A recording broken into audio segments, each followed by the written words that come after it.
So hello SBWB gang, Ajay भैया here. तो students, आज के इस वीडियो में मैं आपको साइंस 1 के चैप्टर नंबर 4 और चैप्टर नंबर 5 के कुछ इंपॉर्टेंट क्वेश्चंस और at the same way 1 page notes में आपको पूरा चैप्टर, मतलब जी हाँ स्टूडेंट्स, आपने सही सुना, एक पेज के अंदर अंदर पूरा चैप्टर को हम इलॉबरेट करेंगे। Eight the same way heat chapter और इफेक्ट्स ऑफ इलेक्ट्रिक करंट, इन दोनों चैप्टर्स को आज हम आधे घंटे के अंदर अंदर हम खत्म करने वाले हैं। तो सिट बैक्स एंड रिलैक्स, क्योंकि students, why fear when Ajay भैया इज हियर। स्टूडेंट्स, सभी से एक ही निवेदन है, फटाफट से नीचे कमेंट्स में मुझे बताना है यस भैया हम जो है विच इज साइंस 2 का भी वीडियो हमको इसी प्रकार चाहिए।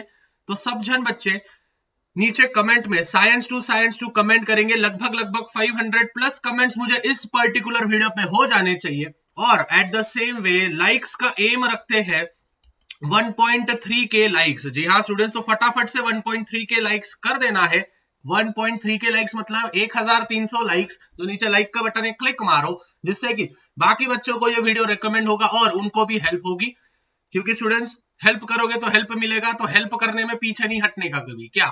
और at the same way science 2 नीचे कमेंट्स में करेंगे 500 कमेंट्स। अभी students, without wasting any further time, जो बच्चे रिकॉर्डेड देख रहे हैं उन सभी से एक ही निवेदन करूंगा कि आप 1.25x में या फिर 1.5x में आप देख सकते हो इस वीडियो को, जिससे कि आप आपका टाइम भी बचा सकते हो। क्योंकि अभी हमारे पास हमारा जो टाइम है वो बहुत ज्यादा इंपॉर्टेंट है।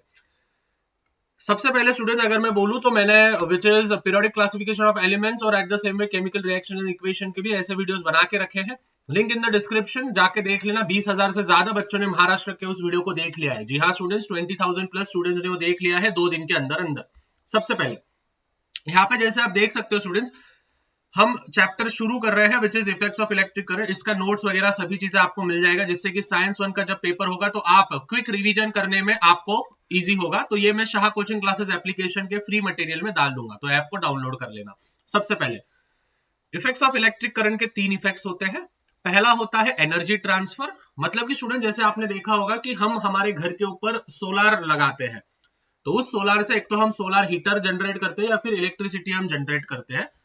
तो उसको हम बोलते हैं सोलार मतलब एनर्जी ट्रांसफर, मतलब हीट एनर्जी को हम इलेक्ट्रिकल एनर्जी में ट्रांसफर कर रहे हैं। So that is energy transfer.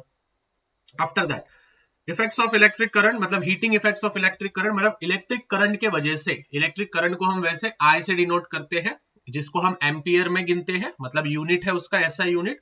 और at the same way current को गिनने के लिए जो मेजरिंग डिवाइस होता है, जैसे वजन को गिनने के लिए वजन काटा होता है, उसी प्रकार से करंट को एम्पियर में गिनने के लिए हमको एम मीटर का जरूरत होता है। वो चीजें ध्यान में रखना। उसके बाद magnetic effect of electric current, ये भी हमको इस चैप्टर में देखना है। तो ये तीनों टॉपिक्स हमको देखने हैं। सबसे पहले इलेक्ट्रिकल पावर। पावर तो आप सभी को पता होगा, पावर मतलब कितना एनर्जी हम डाल रहे हैं उस चीज में और कितना समय हमको मिल रहा है या फिर लग रहा है। जैसे फॉर एग्जाम्पल, अगर मैं हूं और आप हूं, अगर आपको बोले कि भाई 50 किलो वजन उठाओ, तो आपको एनर्जी और टाइम कितना लगेगा वो, और मेरे को बोले 50 किलो उठाओ, तो देखो भाई भैया के डोले शोले है, ठीक है जी, तो मैं जल्द से जल्द उठा लूंगा उसको, तो मुझे मेरे अंदर पावर ज्यादा है एज कंपेयर टू योर्स, क्योंकि आपकी अभी एज कम है, राइट। उसके बाद करंट मतलब क्या, चार्ज अपॉन टाइम। चार्ज को हम कूलम में गिनते हैं, टाइम को हम सेकंड में गिनते हैं, तो इसी वजह से चार्ज का होता है क्यू, उसको डिनोट करते हैं, और कूलम तो 1c अपॉन 1t जो होता है, 1 सेकेंड जो होता है, उसको हम 1 एम्पियर कहते हैं। और पावर मतलब क्या, 1 जूल अपॉन 1 सेकेंड, और 1 जूल अपॉन 1 सेकेंड होता है 1 वैट। ये ध्यान में रखना। एम्पियर क्या होता है, ध्यान से सुनना, एम्पियर क्या होता है, 1c मतलब 1 कूलम अपॉन 1 सेकेंड, वो होता है एम्पियर, मतलब 1 एम्पियर। और पावर क्या होता है, मतलब एक वैट क्या होता है, पावर का यूनिट वैट है, तो वैट क्या होता है, 1 जूल अपॉन वर सेकेंड, मतलब जूल पर सेकेंड, उसको हम बोलते हैं 1 वैट। क्लियर है सबको। उसके बाद करंट का जो ऐसा यूनिट है वो है एम्पियर, और करंट को गिनने के लिए एमीटर इस्तेमाल करते हैं। पोटेंशियल डिफरेंस, पीडी मतलब पोटेंशियल डिफरेंस। पोटेंशियल डिफरेंस मतलब पॉजिटिव और नेगेटिव टर्मिनल के बीच में कितना डिफरेंस है, उसको हम वोल्ट में गिनते हैं, मतलब ऐसा यूनिट उसका। और पोटेंशियल डिफरेंस को मेजरिंग डिवाइस जो होता है वो होता है वोल्ट मीटर। पावर का जो ऐसा यूनिट होता है वो होता है 1 वैट। क्लियर है सबको। ओके, तो यहां तक हमारा एनर्जी ट्रांसफर हो गया है सिंपल वे में, इससे इसके ज्यादा कुछ नहीं पूछेंगे आपके बोर्ड्स में। Okay, after that heating effects of electric current. Heating effects मतलब कि इलेक्ट्रिक करंट के वजह से, जैसे फॉर एग्जांपल आपके घर में आपका टीवी होगा या फिर मोबाइल होगा, तो जैसे आप मोबाइल को चार्जिंग को लगाते हो लाला लोग, तो क्या होता है मोबाइल कभी कभी गर्म होता है, टीवी आप ज्यादा देर देखते हो तो टीवी भी गर्म हो जाती है। सो दैट मीन्स करंट के वजह से जो भी गर्म हो रहा है, हीटिंग हो रहा है, that is known as heating effect of electric current. जैसे फॉर एग्जांपल यहाँ पे भैया ने डेफिनेशन लिख के दिया, when heat is produced due to the current, जब हीट पैदा होती है करंट के वजह से, उसको हम कहते हैं heating effects of electric current. जैसे फॉर एग्जांपल नाइक्रोम, नाइक्रोम जो होता है वो इलेक्ट्रिक कुकर में इस्तेमाल किया जाता है। नाइक्रोम एक सब्सटेंस है। फिर उसके बाद टंगस्टन, टंगस्टन का जो मेल्टिंग पॉइंट है वो है 3400 डिग्री सेल्सियस, जो कि हम इलेक्ट्रिक बल्ब में हम इस्तेमाल करते हैं। जो फिलामेंट होता है ना वो ऐसे ऐसे होता है, देखो एक बल्ब में ऐसे टाइप के होते हैं, उसमें ऐसे गोला गोला होता है सेलोनाइड, और ये जो फिलामेंट्स होते हैं वो हमारे टंगस्टन से बने होते हैं। इसीलिए लाइट कभी मतलब कितना भी हीट करो तो लाइट होता नहीं है। ओके, और सेलेनाइट सोलेनाइट जो है वो टेम्पररी है। क्लियर है सबको इधर तक? ग्रेट। उसके बाद हम आएंगे students which is short circuit पे। शॉर्ट सर्किट क्या रहता है? शॉर्ट सर्किट में स्टूडेंट्स उसके लिए तीन चीजें नेसेसरी होती है। मतलब मैं नहीं बोल रहा हूँ कि शॉर्ट सर्किट करना है, बट बोल रहा हूं मैं, उसमें तीन चीजें होती है। एक होती है लाइव वायर, एक होता है न्यूट्रल वायर, और एक होता है अर्थ वायर। तो लाइव एंड न्यूट्रल वायर का जो भी पोटेंशियल डिफरेंस होता है वो 220 वोल्ट होता है हमारे भारत में। सो लाइव एंड न्यूट्रल वायर जो होते हैं उनके बीच में जो पोटेंशियल डिफरेंस होता है वो 220 वोल्ट्स का होता है। तो ये आपको याद रखना है।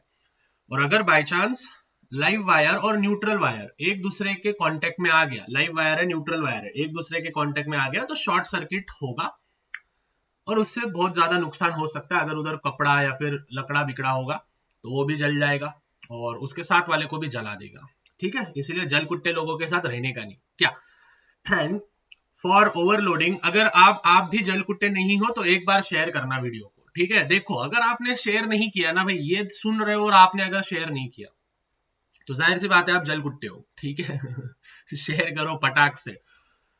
ओवरलोडिंग में हम एमसीबी इस्तेमाल करते हैं। ओवरलोडिंग का अर्थ ये होता है कि स्टूडेंट्स घर में एक साथ बहुत सारे अप्लायंसेस हम यूज कर रहे हैं, एसी यूज कर रहे हैं, लैपटॉप यूज कर रहे हैं, टीवी यूज कर रहे हैं, मिक्सर, फ्रिज, तो उससे क्या होगा?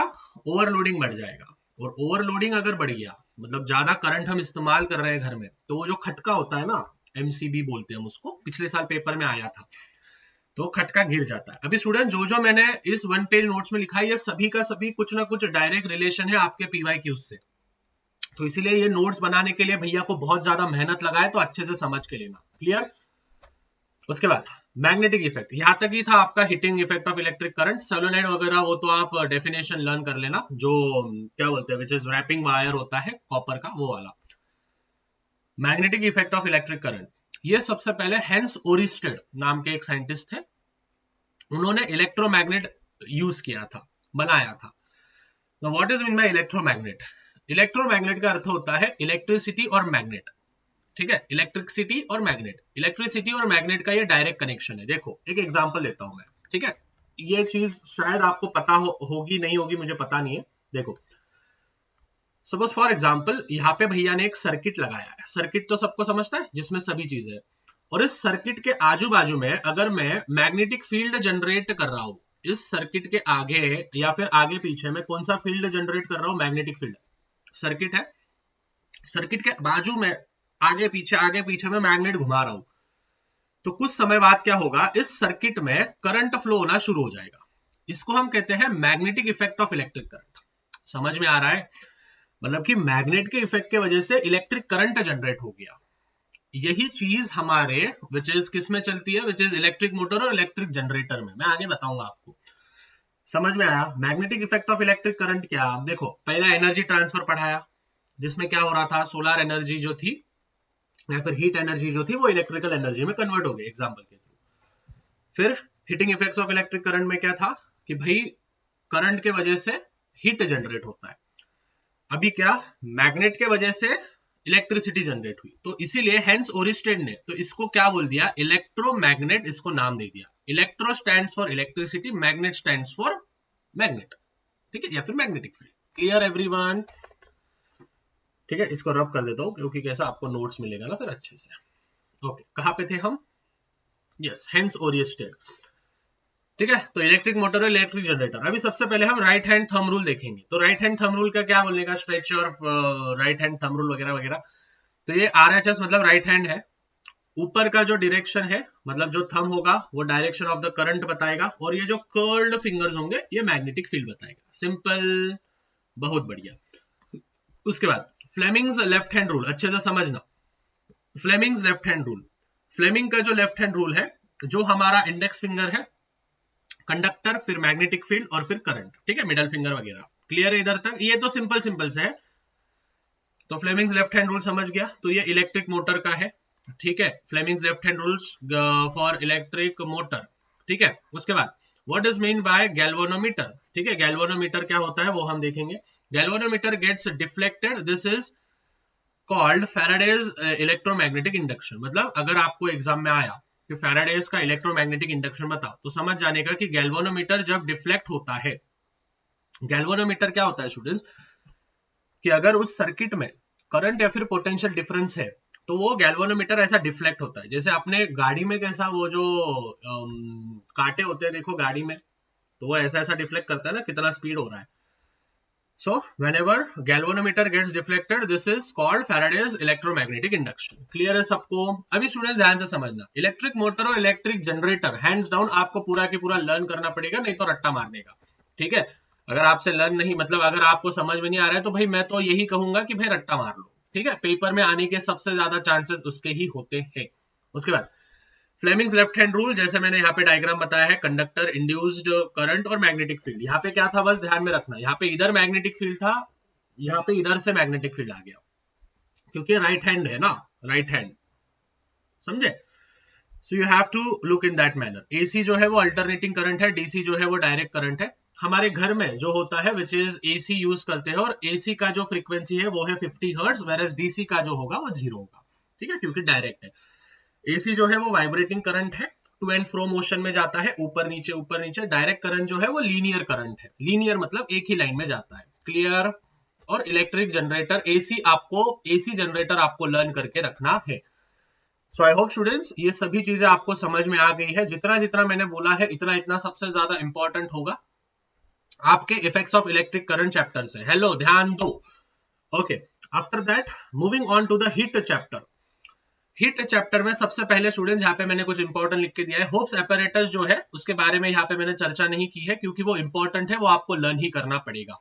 बाकी की चीजें आप सोच समझ के कर सकते हो। सबसे पहले हीट, बच्चों को हीट और टेम्परेचर में डिफरेंस नहीं समझता है। सबसे पहले टेम्परेचर जो होता है बेटा वो थर्मोमीटर में हम मेजर करते हैं, उसका जो ऐसा यूनिट है वो है केल्विन। डिग्री सेल्सियस भी होता है, फ़ारेनहाइट भी होता है, बट ऐसा यूनिट जो होगा वो होगा केल्विन। हीट, हीट जो होता है बेटा वो होता है कैलोरीमीटर में, हम उसको मेजर करते हैं। कैलोरीमीटर एक मेजरिंग डिवाइस है, उसमें हम हीट को मेजर करते हैं, और उसका जो ऐसा यूनिट है वो है जूल। अभी सपोज हीट मतलब क्या, सपोज आइस को हमने हीट किया, ये जो सिंबल है ये है हीट। आइस को भैया ने हीट किया तो वाटर हो गया, वाटर को हीट किया तो स्टीम हो गया, या फिर गैस हो गया, या फिर वेपर हो गया। स्टीम, वेपर और गैस का अगर मैंने हीट माइनस कर दिया तो वाटर हो जाएगा, वाटर को माइनस कर दिया तो हीट, माइनस कर दिया तो आइस हो जाएगा। सो ये है बेसिक सा हमको समझने के लिए। उसके बाद the constant temperature at which ice converts into water, ऐसा कांस्टेंट टेम्परेचर जहां पे मतलब कांस्टेंट टेम्परेचर है और आइस है। आइस मैंने रखा है, मैंने आइस यहाँ पे रख दिया, ठीक है, ऐसा है, आइस मैंने यहाँ पे रख दिया। कांस्टेंट टेम्परेचर है, टेम्परेचर बदल रहा तो नहीं मैं घर का, अपने आप वो अगर पानी में कन्वर्ट हो रहा है, so that will be melting point. उसके बाद what is latent heat of fusion. Latent heat of fusion का अर्थ ये होता है कि सॉलिड से लिक्विड में बदलना, आइस का जैसे वाटर में। वेपराइजेशन मतलब वाटर का स्टीम में, जैसे लिक्विड का गैस हो गया, ठीक है, ध्यान में रखना। फ्यूजन मतलब क्या, when solid converts into liquid. Vaporisation मतलब क्या, when liquid converts into gas. और सब्लिमेशन मतलब क्या, जब सॉलिड डायरेक्टली गैस में होगा। जैसे आपने देखा होगा वो कैम्फर, ठीक है, वो कैम्फर बॉल होता है, उसको आपने जलाया तो डायरेक्ट गैस बन गया। जैसे हमारा इंसेंस स्टिक मतलब अगरबत्ती, भगवान के सामने हम अगरबत्ती लगाते हैं, तो वो जो इंसेंस स्टिक है उसको अगर मैंने जलाया तो इंसेंस स्टिक पहले सॉलिड में था, उसको जलाया तो किस में बदल गया, गैस में बदल गया। So it is also a sublimation. Clear हो रहा है? तो वो वाला। उसके बाद what is mean bye regulation. When ice converts to liquid, when pressure is applied and it reconverts to ice again after pressure is removed, मतलब जब आइस जो है वो कन्वर्ट होगा पानी में अगर हम प्रेशर डालेंगे। देखो सपोज फॉर एग्जांपल ये मेरा हाथ है, ठीक है, ये मेरा हाथ है, पाम बोलते हैं हम इसको। यहाँ पे मैंने आइस रखा, इसको मैंने दबाया, इसको मैंने दबाया, so that means I am applying pressure on the ice. So this ice will convert into what? Water. अगर मैंने इस प्रेशर को हटाया तो वो आइस जो है वो वापस उसके प्योरेस्ट फॉर्म में आ जाएगा, मतलब आइस में हो जाएगा। So that is known as regulation. So जब हम प्रेशर अप्लाई करते हैं तो आइस अगर लिक्विड में बदला और प्रेशर निकालने के बाद वाटर का वापस मतलब लिक्विड का वापस आइस हो गया, so that will be regulation. Clear है सबको इधर तक? हेलो, ध्यान दो। Moving forward, anomalous behavior of water. If we hit the water from 0 degree Celsius to 4 degree Celsius, देखो anomalous behavior मतलब विचित्र, अलग ही नेचर है उसका, बिहेवियर अलग ही है।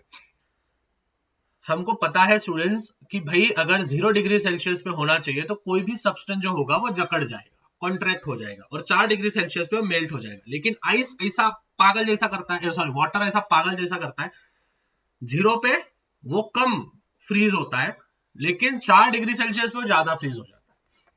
उसको बोलते हैं हम which is what? Anomalous behaviour of water. मतलब कि कॉन्ट्रैक्ट होना चाहिए 0 डिग्री सेल्सियस पे तो वो थोड़ा रिलीज हो जाता है, और 4 डिग्री सेल्सियस पे ज्यादा कॉन्ट्रैक्ट हो जाता है। So if we heat water from 0 degree Celsius to 4 degree Celsius it contracts. 0 से 4 डिग्री सेल्सियस पे अगर हमने हीट दिया मतलब वाटर को 4 डिग्री पे लेके गए 0 से, तो वो कॉन्ट्रैक्ट हो जाएगा, बल्कि उसको क्या होना चाहिए था? एक्सपांड, तो लेकिन वो कॉन्ट्रैक्ट होता है। सो इसीलिए वो है विचित्र behaviour of water. At 4 degree Celsius volume जो होगा मिनिमम होगा, ध्यान रखना। एनोमोलस बिहेवियर आया तो ये छेपना पड़ेगा लाइन कि 4 डिग्री सेल्सियस पे वॉल्यूम जो होगा वो मिनिमम होगा, और अगर हम फर्दर एक्सपांड करते जाएंगे हीट को तो वो एक्सपांड हो जाएगा। क्लियर इधर तक? ग्रेट। उसके बाद humidity, the presence of water vapor in the air makes it moist. The moisture in the atmosphere is called as humidity. मतलब देखो अगर आप अंडरग्राउंड में कभी गए होंगे, ठीक है, नीचे अंडरग्राउंड में कभी आप गए होंगे तो वहां पे देखो ऐसा चिपचिपा होता है, ठीक है, ऐसा शरीर जो होता है वो चिपचिपा हो जाता है। या फिर गर्मी में देखो आप, गर्मी में आपको जो होता है ह्यूमिडिटी ज्यादा होती है तो ऐसा चिपचिपा हो जाता है। सो एटमॉस्फेयर में जब पानी का प्रमाण या फिर वाटर वेपर्स का प्रमाण ज्यादा हो जाता है तो उसको हम मॉइस्ट बोलते हैं, और जो मॉइस्चर हवा में रहता है उसको हम ह्यूमिडिटी कहते हैं। Clear everyone? बहुत बढ़िया। When the air contains maximum possible water vapour, अगर हवा में उसकी क्षमता से ज्यादा, उसकी क्षमता से अधिक, या फिर उसकी क्षमता जितना अगर वाटर वेपर प्रेजेंस होगा उस हवा में, सपोज मेरे रूम है, इस रूम में जितनी भी हवा है उसकी क्षमता है 20 मॉलिक्यूल्स वाटर वेपर लेने का, उसके हवा में क्षमता है 20 मॉलिक्यूल्स वाटर वेपर लेने का, और वो 20 से ज्यादा ले रहा है तो उसको हम बोलेंगे सैचुरेटेड एयर। लेकिन अगर वो कम ले रहा है तो उसको बोलेंगे अनसैचुरेटेड। सैचुरेटेड और अनसैचुरेटेड किधर था? कार्बन कंपाउंड में था। ठीक है, हेलो, ध्यान दो, लाइक करते चलो, सब्सक्राइब करते चलो, शेयर करते चलो। Now what is mean by dew point? Suppose unsaturated air, ध्यान से सुनना, अनसैचुरेटेड एयर मतलब वाटर वेपर उस हवा में कम है, उसकी क्षमता से कम। Suppose unsaturated air at certain temperature is taken and its temperature is decreased. A temperature is reached at which the air becomes saturated with the vapor. मतलब उन्होंने क्या बोला है? ड्यू पॉइंट मतलब क्या? अनसैचुरेटेड हवा है एक टेम्परेचर पे, और उस अनसैचुरेटेड हवा को हमने कुछ टेम्परेचर दिया, मतलब हीट दिया, या फिर टेम्परेचर डिक्रीज किया, तो वो जो हवा का जो टेम्परेचर है वो ऐसे पॉइंट पे जाके पहुंचेगा जहां पे वो जो अनसैचुरेटेड एयर थी वो सैचुरेटेड हो जाएगी। देखो वापस एक बार बोल रहा हूं, अनसैचुरेटेड हवा है कुछ टेम्परेचर पे, फिर इस अनसैचुरेटेड हवा का टेम्परेचर भैया ने कम कर दिया, तो वो जो अनसैचुरेटेड एयर है वो अनसेचुरेटेड एयर सैचुरेटेड एयर में कन्वर्ट हो जाएगी, उसको हम कहते हैं ड्यू पॉइंट। Clear everyone? बहुत बढ़िया। ये फॉर्मूला लर्न करने का, रिलेटिव ह्यूमिडिटी मतलब actual mass upon air saturated into 100। फिर इस पे गिव रीजन आता है एक, फिश होता है ना, या फिर कॉन्ट्रैक्ट होता है वगैरह वगैरह। यूनिट ऑफ हीट ध्यान में रखो, ऐसा यूनिट क्या है हीट का? जूल। सीजीएस यूनिट है कैलोरी। 1 किलो कैलोरी होता है 1000 कैलोरी या फिर 10⁻³ कैलोरी। 1 कैलोरी मतलब 4.18 जूल। याद रखने का ये चीज है।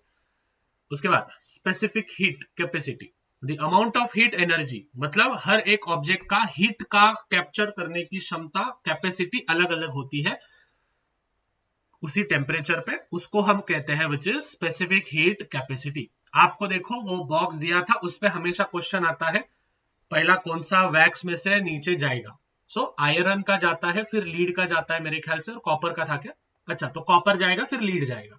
ओके फिर उसके बाद हीट एक्सचेंज। हीट एक्सचेंज मतलब कि students, heat lost by hot object is equals to heat gain by cold object. Suppose for example ये है मेरे पास एक बॉक्स, ठीक है, एक बॉक्स है, इस बॉक्स में एक ऑब्जेक्ट है और ये एक ऑब्जेक्ट है, ये है हॉट ऑब्जेक्ट, ये है कोल्ड ऑब्जेक्ट। इसका टेम्परेचर है स्टूडेंट्स पहले 75 डिग्री सेल्सियस, इसका है 25 डिग्री सेल्सियस।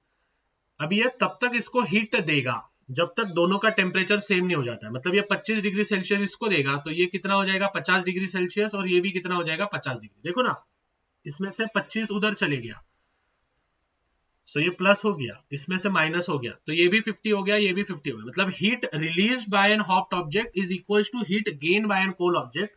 इसको हम कहते हैं हीट एक्सचेंज। क्लियर?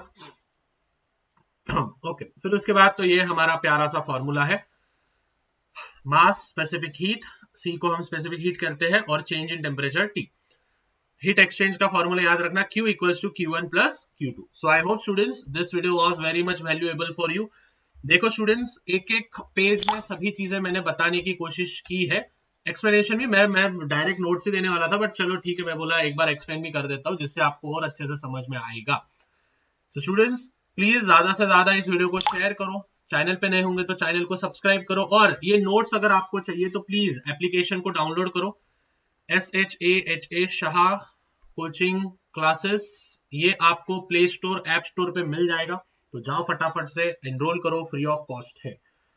और स्टूडेंट्स जाते जाते साइंस 1 के कुछ इंपॉर्टेंट क्वेश्चन में ऊपर देके जा रहा हूं, क्लिक करो, और हाँ 1.3 के लाइक्स और 500 कमेंट्स मुझे दिख जाने चाहिए। फटाफट कमेंट्स और लाइक्स करो, इस पे क्लिक करो वीडियो पे, ये लो ऊपर है देखो।